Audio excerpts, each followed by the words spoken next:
Hello, everybody. Hello, everyone, and welcome to our latest Travel Tuesday discussion. What are we talking about today, Joel? A certain city in Quebec, Canada, called Montreal. This is my official tourist T-shirt. I'm not a big souvenir shopper guy, and I also pack light, so this was kind of my one indulgence. I cherished back a little tiny thing of maple syrup. Should I grab it and show it off? And some stickers for my coworkers, but I think, so this is the best I could do. But I love this T-shirt. It says it all. Look how cute! A little thing of syrup. I don't even know how you say it, but it's So we haven't tapped into it yet, so to speak. Maple syrup. I know.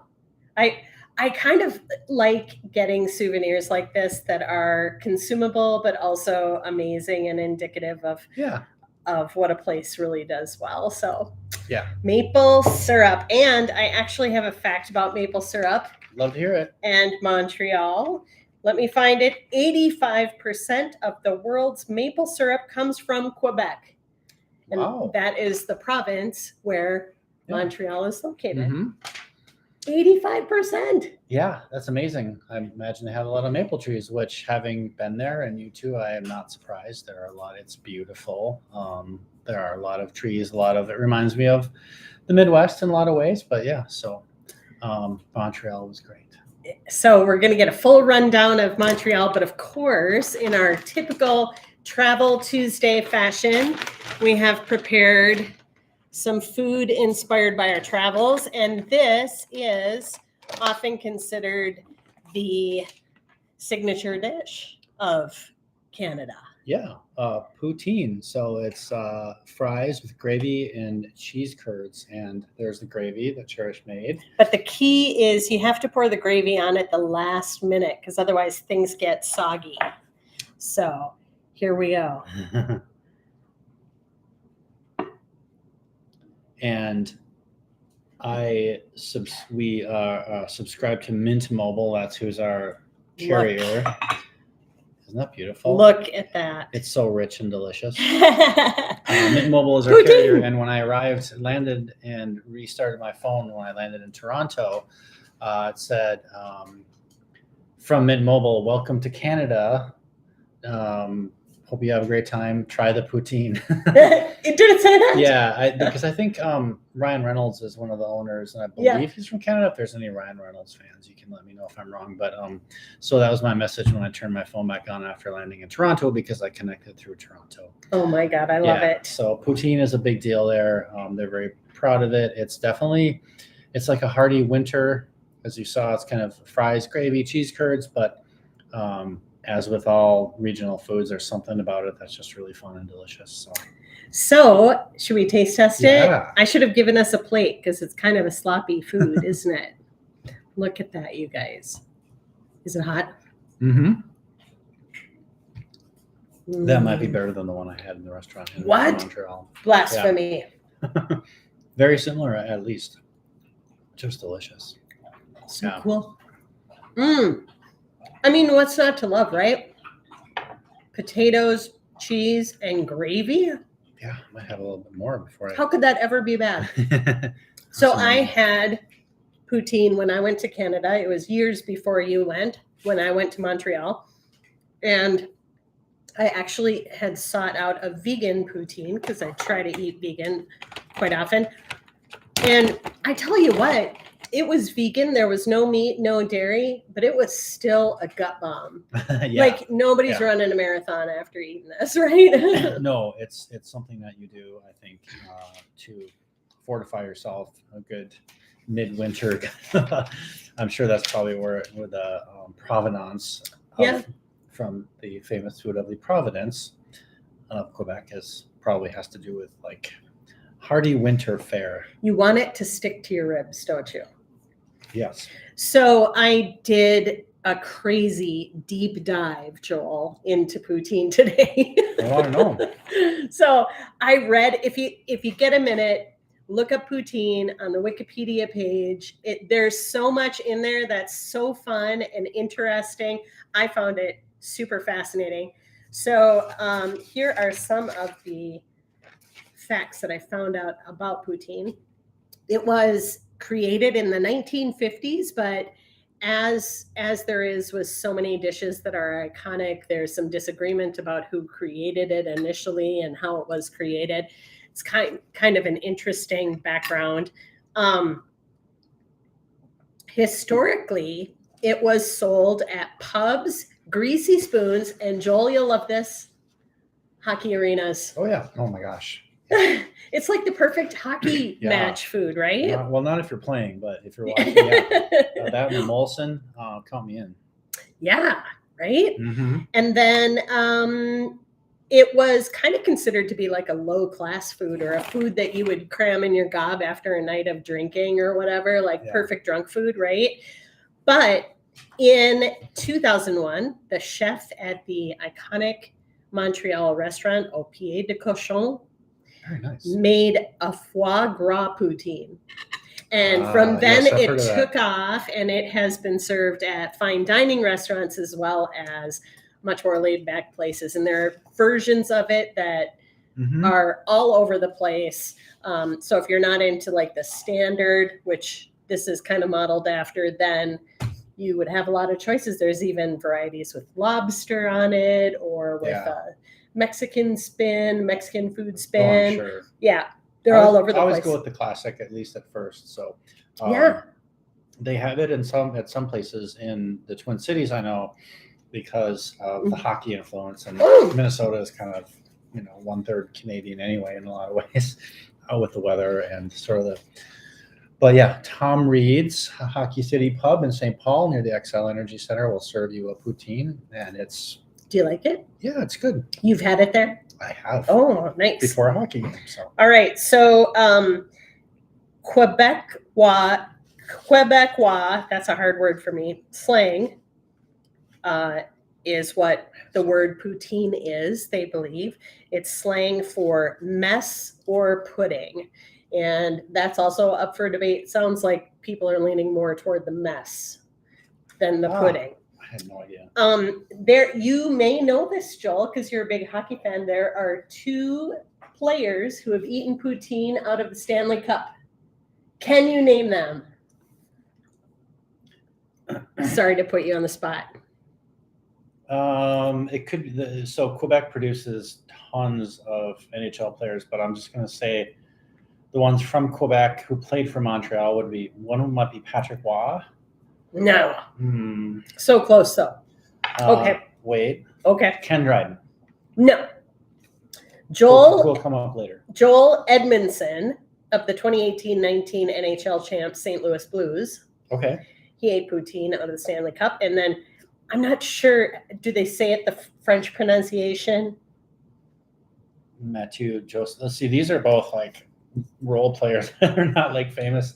That's great though. No. Good for them. I know. It's kind of interesting that they both, like, I would never think, let's eat poutine out of the Stanley Cup. Would you? A lot worse has happened to the Stanley Cup, I'll say that. All right. And perhaps not surprisingly, health advocates have been critical of poutine since the 1980s. Weird, right? Well, what could be wrong?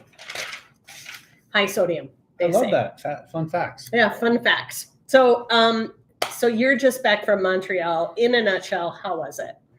Montreal was great. I have been wanting to go there for a really long time. You went there a while ago, and it only fueled my interest. I'm not really sure.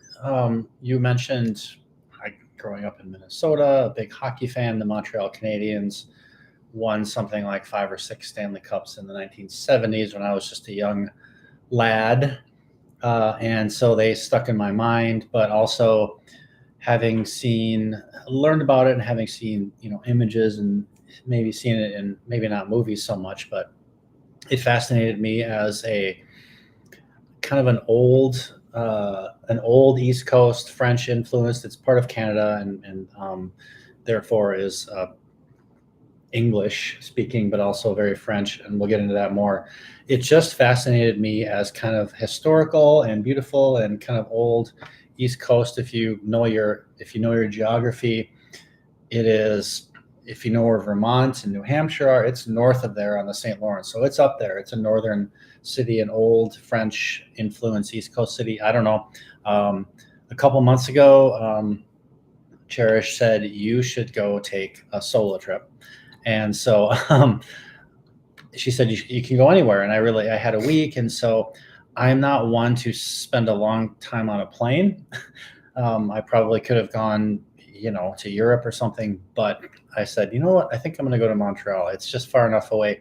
And we live in Tucson, Arizona, and it's really, really, really, really hot and dry, and tries my sort of soul. Yeah, tries my soul. And, tries and dries. So the attraction of being someplace like that in the summer. I mean, I knew it wasn't going to be cold, but it was going to be something more like I was used to from the Midwest in the summer.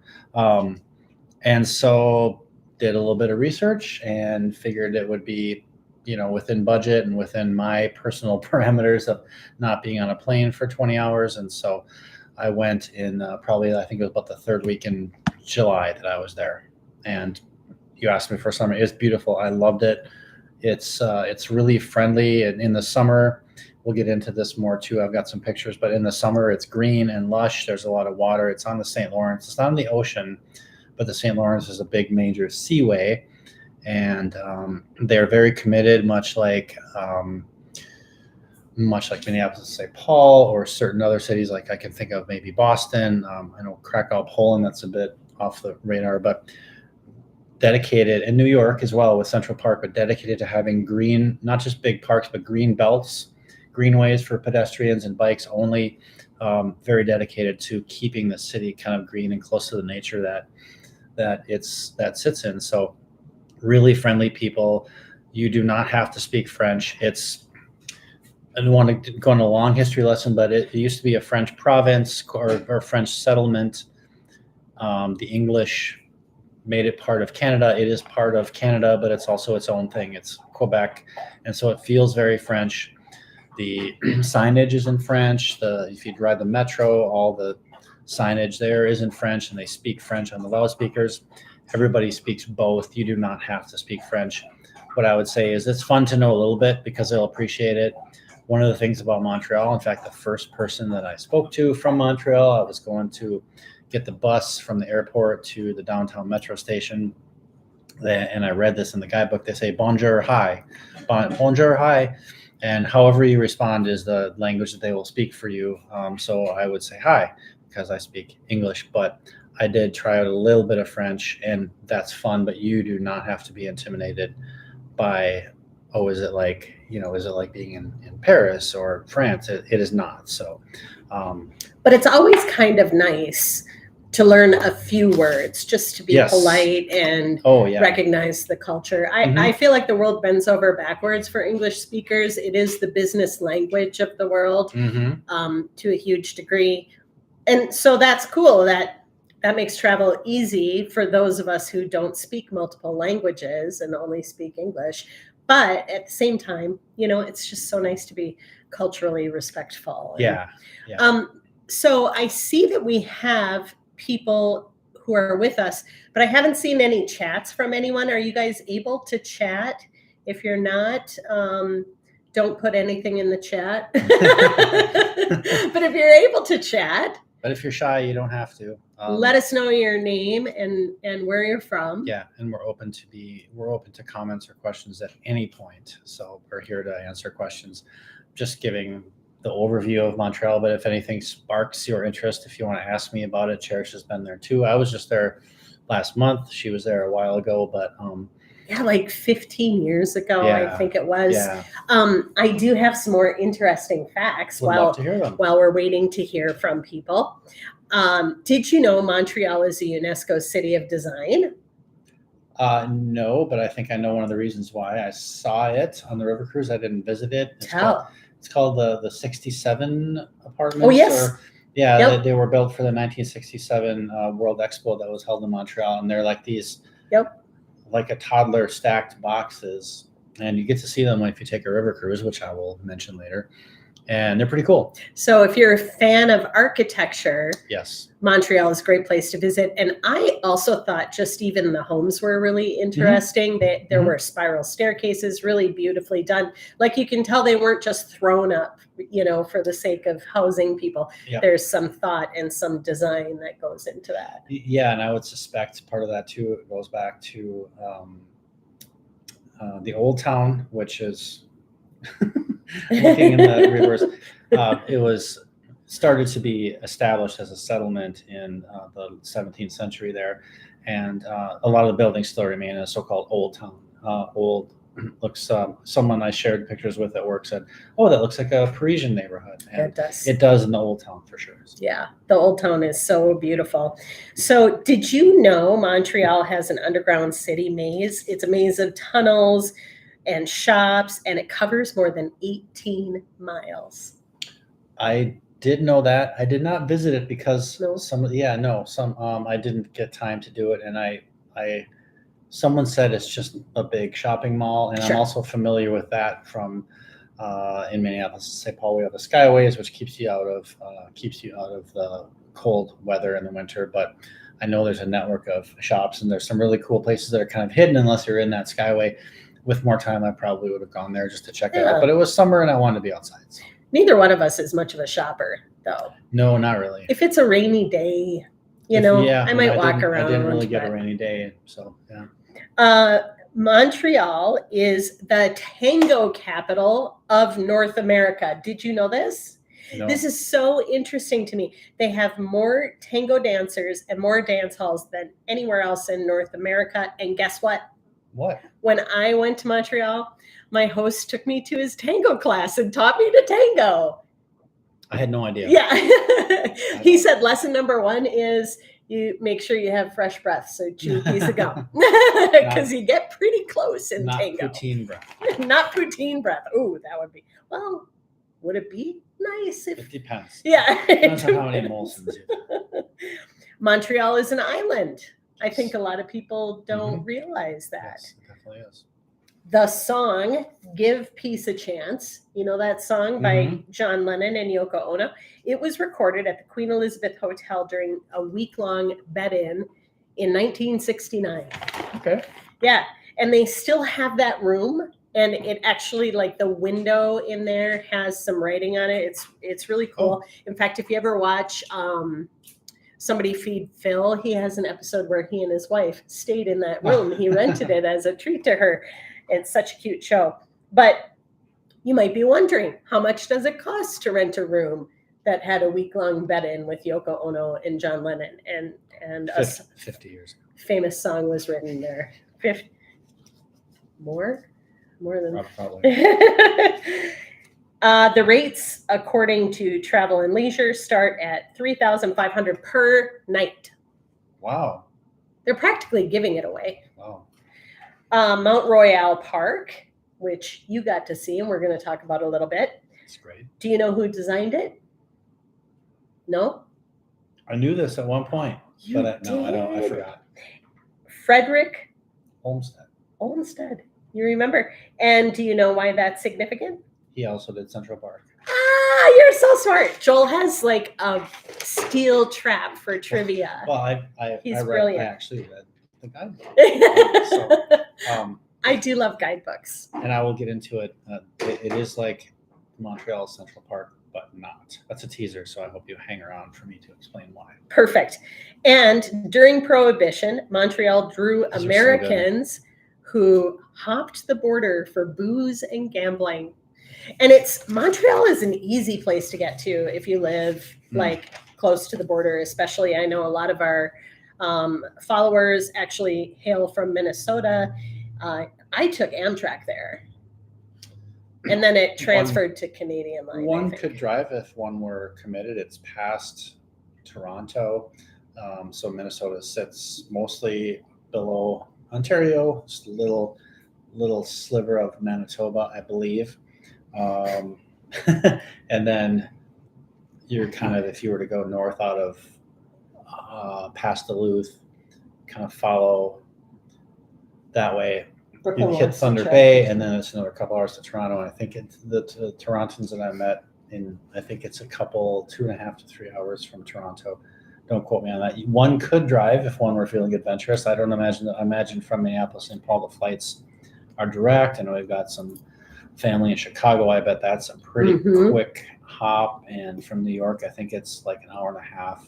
I think New Yorkers do long weekends there in Montreal. Like I said before, if you know your geography and you think about where Vermont and New Hampshire are, it's just above that along the St. Lawrence. So you're all of a sudden there, not near, but Quebec City is there. I didn't go, but yeah, I would definitely like to see more. So Brooklyn says 2 paws up on the poutine. She enjoyed it. Sure did. I love it. I'm so glad that you have to do the bulk of the talking tonight. All right. Well, I will start doing some more talking while you eat that delicious poutine. You asked me why, and I told you I hadn't been there, but I'd always been on mind to go, and it's pretty close from almost anywhere in North America. It wasn't the quickest. I mean, I flew from Phoenix, got from Tucson to Phoenix on like a transit bus or a van, not a bus, but Phoenix to Toronto, Toronto to Montreal. If you're from the Midwest or the East Coast, it's going to be a lot easier. It's just a really beautiful, vibrant city. It felt people are just really relaxed and happy. And yes, I imagine it's different in the winter. It's a cold weather city, just like Chicago, Boston, Minneapolis, Denver, etc. But people were having, it just seemed like living a good life there. They were pretty happy and relaxed. And so you feel that vibe. I really believe in the vibe of a city. If you're an experienced traveler, you can kind of catch it pretty quickly. And the vibe was just friendly and relaxed. And they were just, they were very happy that it was summer and they were making the most of it. I stayed in an area that was not in downtown core, but it was just outside of it, near the Lachine Canal, which doesn't tell you a lot because the Lachine Canal runs quite a ways around Montreal, but in a section that was made just for recreation. It's closed off to any big, large boats in there, so you can kayak on it. There's a green belt on either side of this canal, so cafes, there's a Marché Atwater. How did you like the Marché Atwater? I loved it. So tell me about it. Yeah, so the Marché Atwater is a big sort of old, I guess, the European style market. So it's a big, large building, large all-season building. It's open 365 days a week. And there's also parts along the flanks of it that have outdoor. So there was fresh seasonal farmers market. This was midsummer, so there was fruits and vegetables. There was also meat, and there was a fromagerie. I don't know if you call it fromagerie, bakeries, and then inside was meat and cheeses and wine, olive oil. On the northern end of it was, and I have pictures of this, was a kind of a big outdoor food stall area, and there's one more like sort of anchor cafe on the other side of it, where it's more of like kind of a sit down. But then the one end of it was almost like glorified food truck food. It was just great, and on a summer day, it was really great. So it's cool because it's a real place to shop. It's not just the Marché Atwater, and there's another one called Jean Talon, forgive my pronunciation, which is more north in the metro area. I didn't go there. I think that one has a little bit more of your touristy stuff, your t-shirts and all this. Marché Atwater was just all about food, and maybe there was a couple of olive oil places like that. But this was a place where real people shopped and real people were bringing home dinner. So you could see people grabbing like a pork roast or something and filling their baskets with stuff. So it's not just like a tourist market. It is out in the neighborhoods. I think it's in Little Burgundy neighborhood or just south of there. I didn't even get a name for the neighborhood I stayed in, but yeah, I love that market, that big European style market. Yeah. It was really cool. So that whole area was just beautiful. And I don't think it was terribly touristy because it was just far enough out.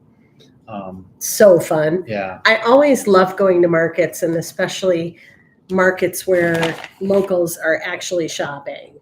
Like if it's just a bunch of tourists, why do I want to see that? Probably It's just going to be all tourist tchotchkes, right? Yeah, for sure. But if real people shop there, you get a sense of what they eat and what they purchase on a daily basis. And I think that's just so cool. Yeah.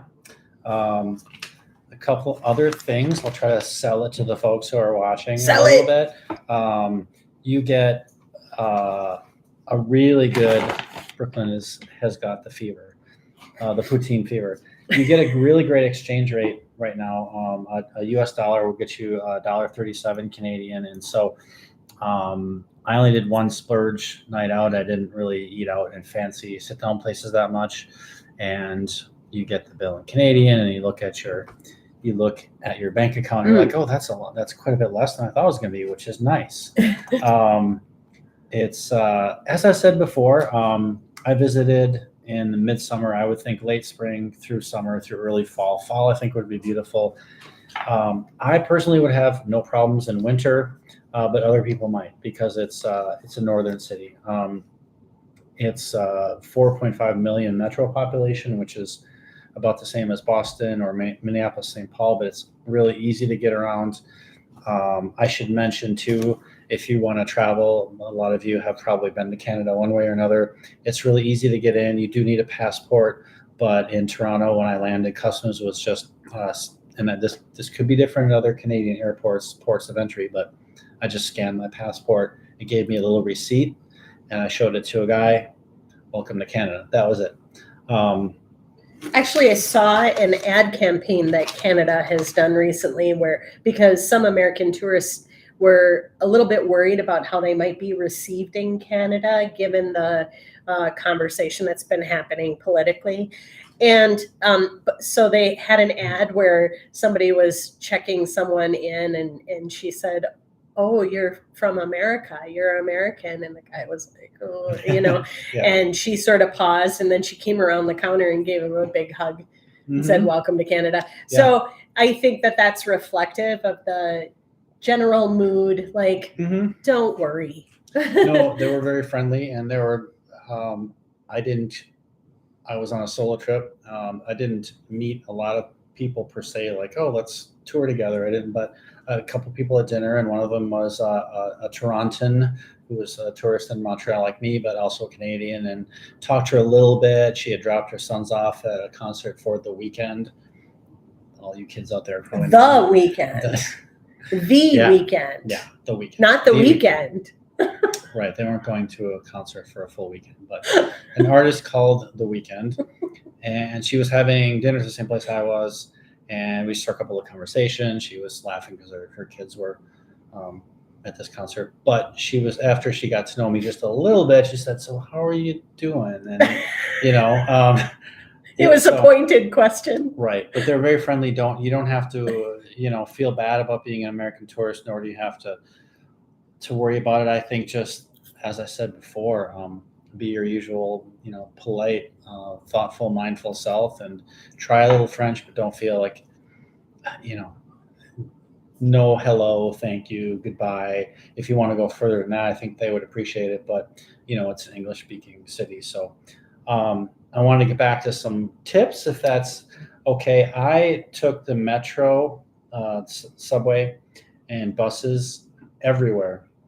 I didn't set foot in a taxi or a rideshare, and that included getting from the airport to a metro station that was, I found out later, it was close enough to my own that I could have walked, but there was a second one that was even closer. Anyway, my point being, it was called a 747 bus for a reason, because it's strictly dedicated to getting you to the airport, from the airport to metro stops, and I think other stops downtown. I was really lucky because on the way in, 740, the first stop was the metro station that I wanted. Now there's more down the line. So my ride was about only like 25 minutes, and probably it gets up to 45 minutes if you go to the end of the line. But the pro tip, I don't know if we have like a graphic, pro tip is you find the metro, there's a metro booth at the airport, and you can buy a one-time pass for the 747 bus is $11.25 Canadian. I would suggest just not trying to do exact change, but use your card, and you'll get the ticket. And then be sure, first time, ask them where the bus is, because you're in a new airport. It's near, but it's not right there to the booth. It's not right behind the booth. It's down a ways and a little bit to the left. And because there's all kinds of buses, like there are with every airport arrivals area. There's the little hotel buses. There's transport buses. There's big city buses that aren't the one you want. Once you know where to find it, it's easy. Then you stand in line, and then the 747 bus for about $11.25, excuse me, will get you downtown. A ride, like a taxi or ride share, I looked up, is about $40 or $50. Yeah, so cost savings if you take the bus. And I had a long day of travel. It was well after 10 o'clock. I was tired. I was like, yeah, it would be great just to jump into a taxi. The bus was fine. There was maybe a 15-minute wait because it circulates as a 24/7 bus. Anyway, also easy to find on the way back because they just go to a metro stop where it stops. Make sure it's the one that's going to the airport. Easy, and you'll save money. As for the metro itself, if you're there for any length of time beyond just a couple days, I got the week-long pass, which was 32 Canadian. The pro tip there is that they do Monday to Sunday only. It's not like you show up on Thursday night and buy a week pass and it goes Thursday to Thursday. It is Monday through Sunday.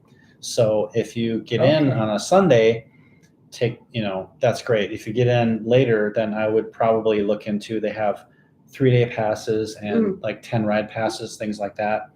But I got in on a Saturday.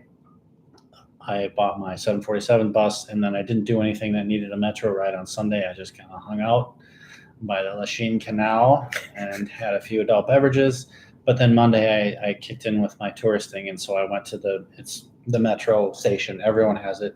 Paid my $32, and for that I got, for a week plus, I got probably upwards of 20 different rides. So that's my tip for you there. The 747 bus and the week-long pass. Make sure that you're, make sure it's a Monday, maybe even a Tuesday, but do a little research because they do have all kinds of, like I said, 3-day, 10-day. A single ride is $325, and if you want to take a taxi or an Uber, then do so. Then go wild. Cool. You have some photos. I do have a little photo show. If you want to. Do you want to share them? Yes. All right. If you want to call it up, I would love to walk people through my vacation photos. Let's see if we can do this. I have to share the screen. Here we go.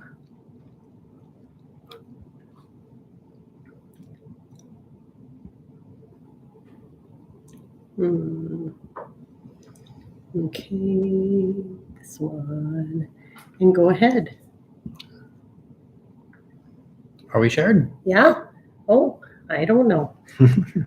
Let's see. I mean, it says it's sharing. Maybe it wasn't yet.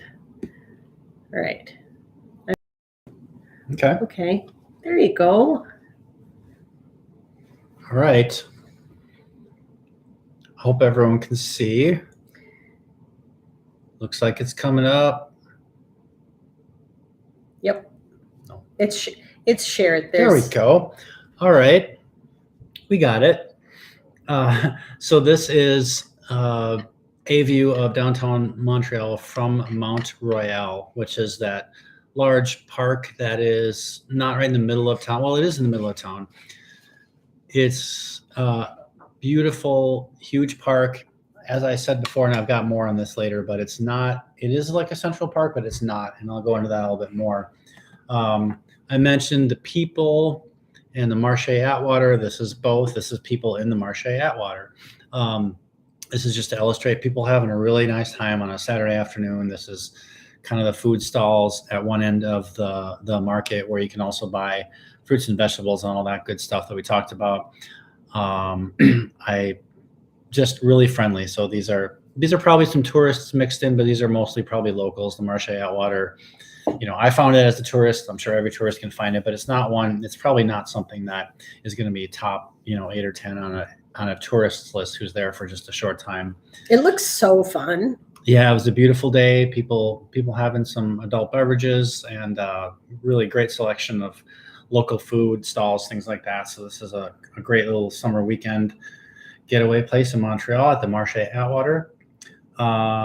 This was my metro stop, Charlevoix. They said it 100 times over the loudspeakers, and now I've forgotten. As you can see on the green line, it is really easy to you buy yourself a metro map and figure out how to navigate a metro system, which is pretty easy. If you've ever done it once, you know how to do it. And this was 2 blocks from my Airbnb, and it got me everywhere. It connected all the way into downtown, but if sometimes I would have to take transfer to different parts of town. But it also illustrates it's a French-speaking city, and Quebec is French-speaking. Although, as I've said a few times already, it's also English-speaking very strongly. You can do both. You don't have to know how to pronounce Charlevoix, or probably Merci would be nice. This is a piece of street art. It's on the wall of a building in the downtown area. I use this to illustrate that, as I said before, Montreal, for most people, late spring, summer, early fall would be great. If you love winter like I do, then something like this doesn't scare you. For a lot of people, this looks like, not fun, and not something you want to do with your vacation. This is just kind of obviously someone's rendition of a street scene back in the day in winter, and you can see the snow and it looks cold. No problem for me, but just be warned. It's a northern city. Think about Boston or Minneapolis or Chicago, New York, places like that. All right, Montreal. Do you know how they got the name Montreal? I wanted to hide that little. Yeah. So this is the view from an upper reaches of Mount Royal. I took at the base of this mountain. You can't see it. There's about 600 steps that you can climb to get up here, but you can also take a taxi or a bus or drive yourself if you like. I just wanted to go for a hike. And so, as I mentioned before, I'll show you. So Central Park, it is not, because it has a lot of forested trails. This looks like any forested trail in a lot of northern climates in the summer. It does have open public areas, but it is not like Central Park in the sense that it is not. It takes a little bit more to get there than just kind of, if you're in New York, you're on whatever 86th Street or something, and you just like, oh, there's a park. I think I'm gonna go sit down. This takes a little bit more to get to, and it is much more thickly forested in a lot of parts of it. And there's a lot of great trails. You would think that you're in the wilds of Quebec, and you kind of are. So that's the difference between it and Central Park. I was just walking, looking for a place to sit down and have my lunch that I packed. I think I got my items from the Marché Atwater. Nice. And I saw, wow, look at the way that tree kind of frames this beautiful summer meadow. And so that's where I plopped down in Mount Royal after my hike up. Another thing I did and spent a day doing was a river cruise on the St. Lawrence and visiting Old Town. Old Town is just like it sounds. It's also a tourist zone, beautiful old buildings, a lot of cafes, bars, restaurants, and tourist traps where you can buy T-shirts and T-shirts with a bear on it or maple syrup, things like that. The river cruise, there's lots of companies. The piers are right off of Old Town. Many companies, many types of tours. I did a Monday morning, or was it Sunday? No, it was Monday. I did a Monday 90-minute river cruise. You can do an hour cruise. You can do a 3-hour dinner cruise. You can do all kinds of different ones. I chose a 90-minute cruise that was, I think, about $30 on the St. Lawrence, and just kind of a great way to spend an afternoon. And there's a little guided tour. They serve you food and drinks if you want. But it's the piers for all these cruise companies are right near the Old Town, which you will definitely hear about and read about and see if you go to Montreal. This is an Old Town building. You can kind of see a more modern building next to this, probably 17th or 18th century stone, very French looking house, maison, I believe you call it. Yeah, correct. This is the Basilica of Notre Dame in Montreal. It is, I believe, the largest of its type in all of North America, or maybe just Canada. And it's called Notre Dame. That's, I believe, their patron saint as well. This is like the river cruise. You'll want to reserve a ticket. This is $15 just to get in. They close it for masses, and you have to be a member of the church to attend a mass. But it's a tourist destination for sure. And I don't even know if this picture captures how beautiful and ornate it is. But if you're in Old Town, you won't miss that. You won't be able to miss that either. I should say you can miss it if you want, but you won't miss seeing it. It's kind of right in the old center. Another tip for you is I would say explore neighborhoods.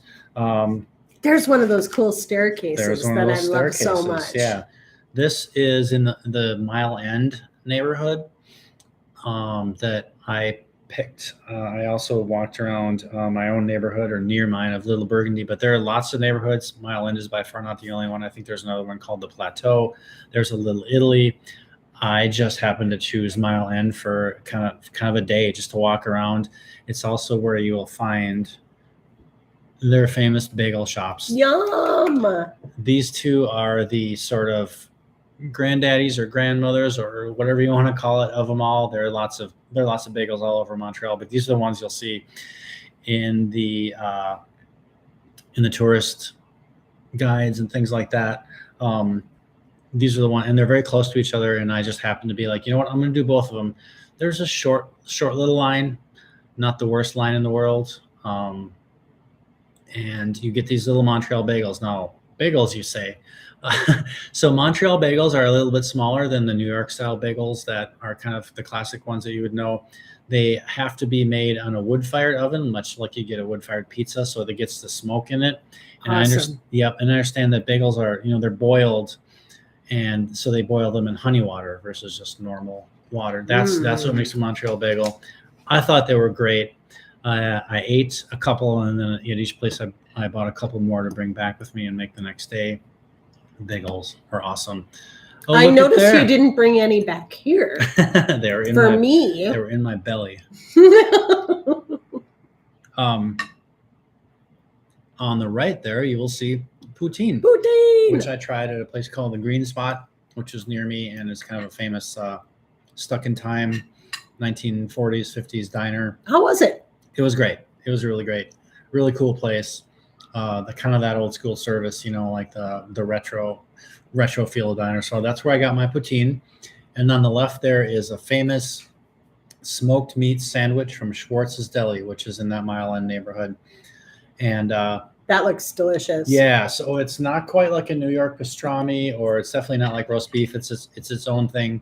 And it was absolutely delicious. Schwartz's is one place you will read about if you decide to go to Montreal and you want to do the tourist thing. Schwartz's will come up.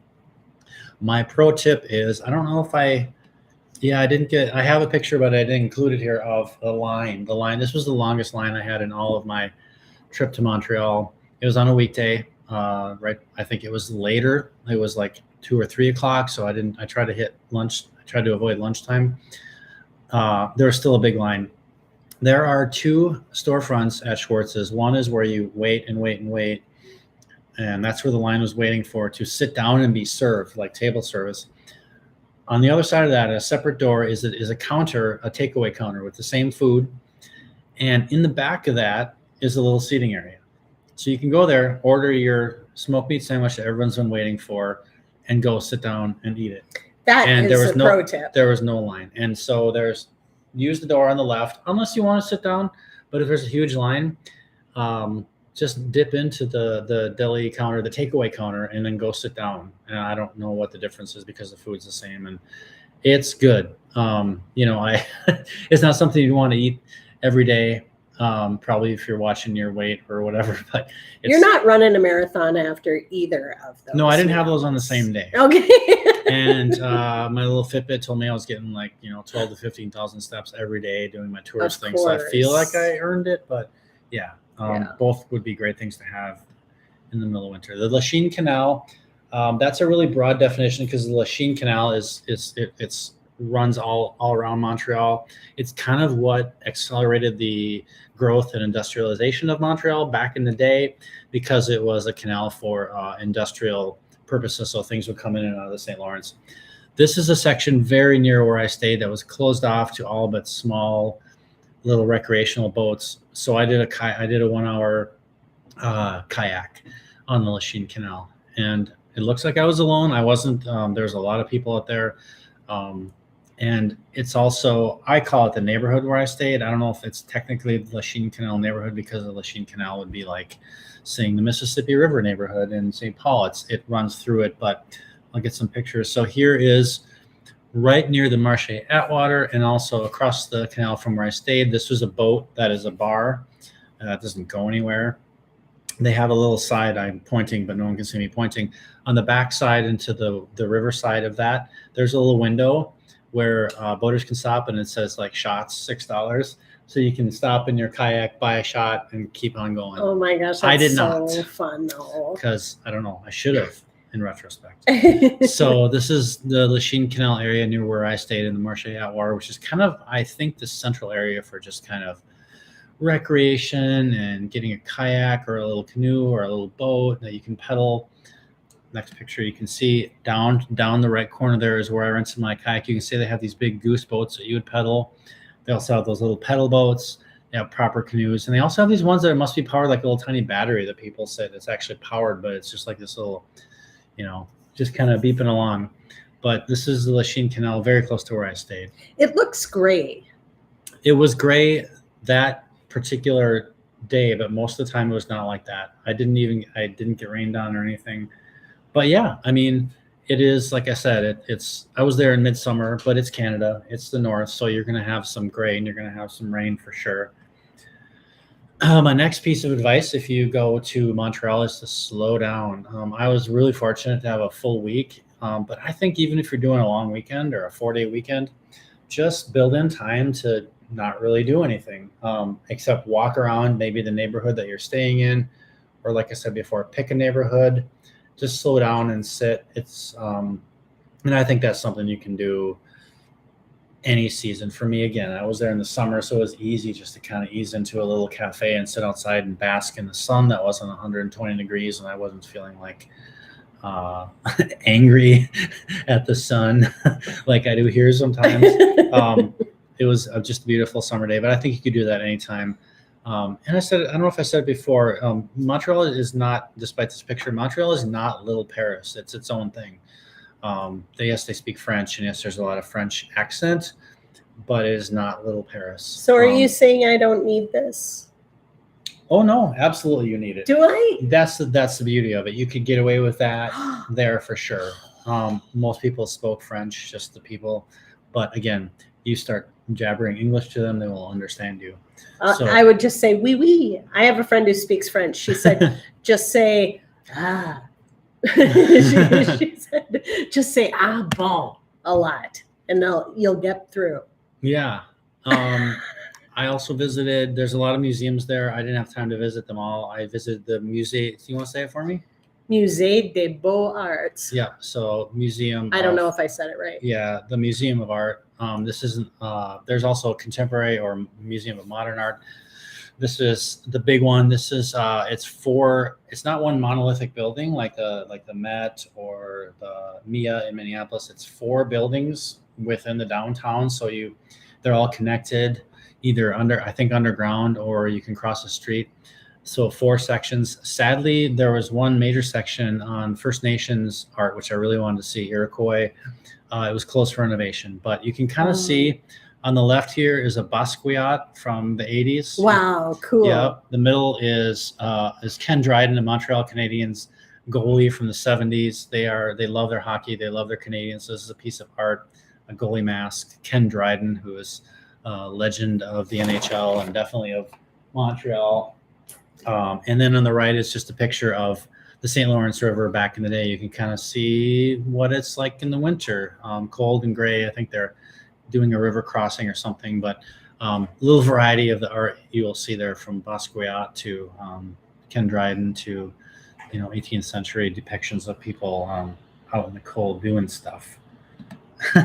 So go, allez. Allez! Yeah, that's me after having completed the 600 steps up from the base of Montreal, kind of near, I guess, I don't know, I wish I could remember the street, but it's you're near McGill University there, and then there's these steps. And so I did the steps, and I got my pictures. Was it hard?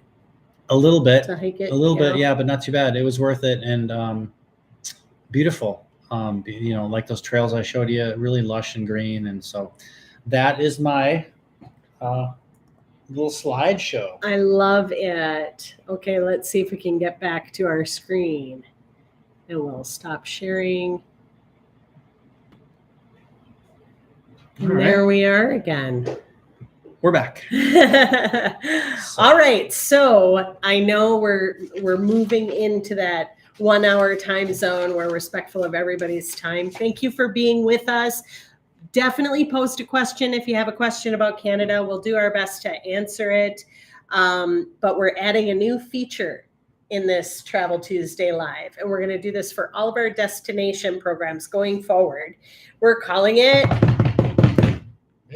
the Travel Tuesday Quizzy. Yay! Okay, we'll add in cheers for me? in post-production. This is for you. Oh my gosh, okay. You didn't think? I ate some poutine. Okay. It's a poutine emergency. I was not prepared. You need fuel. Look, we've done really well. I mean, this is probably my favorite thing that we've had in any of our Travel Tuesdays so far. It's so delicious. And I made it vegan. I made the cheese, I made the gravy, and made the fries in the air fryer. You don't lose anything. It's delicious. It's a little bit healthier, a little bit lighter. A little touch, yeah. I don't know if it's healthier. It's lighter, not so heavy in the belly. Okay, Travel Tuesday Quizzy. Here we go. All right. Per this destination, that's what all these questions apply to. So, in Montreal, your favorite food specialty? Yeah, it was that smoked meat sandwich for sure. Hard to describe if you haven't had it. It's not like a classic New York deli pastrami. It's thicker, and I just it's one of those where everything. The poutine was good. The bagels were great. Bagels were a nice snack. I went out to one really splash out restaurant, but that was just like when you're just kind of like, oh man, I've been thinking about this, and you bite it and you're like, holy cow! So it was delicious. Gotta get it. Favorite local site to visit? Oh wow, Montreal for sure. I'm a hiker. I like to be outdoors. That would be. I didn't number my little slideshow, but that would be my number one thing to do. Nice. Just really nice little urban escape. Best time of the year to go to Montreal? Oh boy, that depends. I was there in midsummer and it was beautiful, but you saw those pictures that I had. Imagine all that turning fall colors. Yeah. October. I was there in October. Spectacular. Yeah. This is going to be controversial. I would love to go in winter. No. I think we have friends who are there. Scott and Michaela calling me out. I think they went there in winter. I would love to go in winter. They know how to do it, just like they do where we're from in Minnesota, out east. They know how to do it. So find a little cozy pub. They probably got a fire going. They probably celebrate the winter rather than hide from it. I'd go to a Montreal Canadiens game if I could get tickets. Sure. Get some poutine. It might not be it for everyone, but I was there in midsummer. You were there in fall. I would like to go in fall just to see that. Yeah. I mean, you're talking if that's where all the maple syrup is made. They've got maple trees. Can you imagine? Oh, I would love to go there when the sugar shacks are open during the maple syrup harvest, and these sugar shacks open. You can go and enjoy food and drinks, and that just has always sounded so fun to me. Yeah, and that's in the spring, so that's a whole other time. That's probably just like what a lot of people do who from northern climates. When it gets to that late winter, early spring is kind of sloppy, and you're tired of winter. That's when there's like weird stuff happen, like the fun stuff happens, like weird stuff. Yeah, like the St. Paul Winter Carnival or things like that. Like let's just kind of get through this little time before so we can get into the good part of spring. Yep, that's true. All right, just really getting treated today. Best neighborhood to stay in for travelers. I loved mine, and I don't know the name of it, but there's Little Burgundy, and then there's the Marché Atwater, and I was just across the canal from that. That's where I was and too. I apologize. There's probably a name for it, but if you know where the Marché Atwater is, then you cross the bridge south of there. I was 2 blocks from the Charlevoix metro stop. I loved it. It was highly residential. The first place I got out of when I got there, I got out of the metro station, the Charlevoix, and across the street was a bar. was like, I'm gonna go have a Molson. I'm gonna have a beer. I still had my backpack on. I hadn't checked into my Airbnb. It was all locals, you could tell. I would. What was the name of the bar? Oh, I Don't remember. know. Okay. No, I don't. It was so it's kitty corner from the Charlevoix Metro, but Mile End was a cool neighborhood too, and I would want to spend more time there. Awesome. Best place to meet locals? Yeah, probably at one of those markets. Again, full disclosure, I didn't go to the one called Jean Talon, which is supposed to be another version of the Marché Atwater. But again, I keep talking about the Atwater, but on one end of it was that picture I showed where it was the food stalls, and I didn't meet a local there. I met a family from somewhere in the UK. I think they were from like, the Oxford Bath area, and Yeah. I sat down. I said, "Can I sit with you?" And they were just getting wrapped up before they were going to catch their plane in about 4 or 5 hours. So they're getting their last things in. So I don't know if they were local, but a place like that would be a great place if you're somewhat of an extrovert. Just plop yourself down and but any place people are gathering to eat and drink, just like any place in the world, would be a great place to meet locals. And probably in the winter at a hockey game. Yeah. Most overrated and underrated in Montreal. Overrated first. Boy, I loved all of it. I would say the one place that didn't resonate with me was just like the downtown. I don't mean the old town, but like the downtown, where like the business district. They had street level cafes and all that, but it did not seem to have as much flavor as the outer neighborhoods. Too modern. Yeah. Maybe. Yeah. I love old towns. I never get tired of them, but this isn't about me. And underrated? Underrated. Gosh. Okay. About the whole thing of, I would say just overall how interesting and cool it is. There's a lot of places. I think Vancouver gets a lot of attention. That's on the way other side of the country. Toronto is kind of coming around again, but I'd say the whole Montreal right now, maybe at one point it was more popular. I think they still get a lot of tourists, but I would say the whole of Montreal, just Montreal as a tourist destination, is a bit underrated. Oh, fascinating. And last question, is it worth a return visit? Would you go back? Yeah, I would go back. I loved it because I can tell it's one of those places. There are some places you visit and you're like, wow, that was cool. I don't know. I can't wrap my head around going back. I don't know what the entry point would be or the reason to go back. It was great, and now I'm kind of done with it. This would feel like going back to see an old friend. I really do. I went all over. I used the heck out of that Metro Pass that I got. Walked a lot, saw a lot, and it felt great. And again, I would love to go back in the fall when it's kind of chilly and the leaves are turning, and you can tuck into a nice place with a warm pub or a restaurant or what have you, bookstore, and even in the winter, which might not be for everyone. Just so you know, if you look at a map, you'll know why. But for me, no problem. For you, problem. Don't you know? But yes, the answer is absolutely. Awesome. Anything else about Montreal, Canada? No, I got my notes here. I know, I got to check my notes too. We covered this in one of our last shows about lodging. I stayed at an Airbnb. It's a big old city. You can get anything from super high end, where probably they turn down your bed at night and you've got the fancy hotel room and all the amenities and spas and all that, to all the way down to really cheap. I stayed in an Airbnb that was about $1,200 for 9 nights actually. I got a nice long stay. That's good value. And it was great. So kudos to my host. I had a basement all to myself, a finished basement. I had a little kitchen. Sounds lovely. That's what I did. That's just a non sequitur to end the show on. But I did a homestay, so I stayed with locals, and that was a great experience too. You get to really get a feel for the culture. So it's got the full. It's a big enough city. It's got the full range of things to stay. Just look at your budget and think about what you want to do. Do you want to have the hotel, or do you want to go out and about? And then I didn't see a bad neighborhood. There probably are, but go LA. Allez. All right. Well, merci beaucoup for joining us.